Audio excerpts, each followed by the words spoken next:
కేరళలో ఎల్డీఎఫ్ ఓటమితో దేశంలో వామపక్షాల పాలన పూర్తిగా అంతరించిపోయినట్లే అనుకోవాలా? కమ్యూనిస్టులు, మావోయిస్టులు ఈ దేశంలో ఇక అంతరించిపోయినట్లేనా?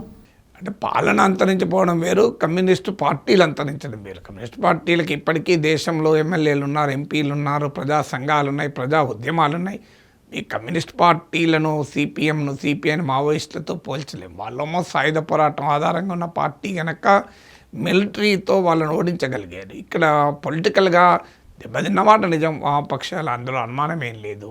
కానీ వామపక్ష సంఘాలు వాళ్ళ మొబిలైజేషన్ స్ట్రెంగ్త్, మీకు ట్రేడ్ యూనియన్ మూవ్మెంట్లు, రైతాంగ ఉద్యమాలు ఇవన్నీ కూడా సజీవంగానే ఉంటాయి కదా.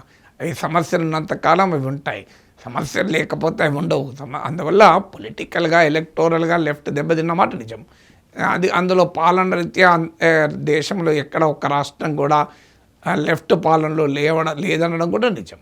అందువల్ల ఇది ఒక బిగ్ పొలిటికల్ సెట్ బ్యాక్. కానీ అంతరించిపోవడం అంటూ ఉండదు. కమ్యూనిస్ట్ పార్టీలు, అమెరికాలో కూడా కమ్యూనిస్ట్ పార్టీ ఉంది. సో ఎక్కడ కమ్యూనిస్ట్ పార్టీలు అంతరిస్తే అదొక సిద్ధాంతం, ఎట్లా అంతరించిపోతుంది?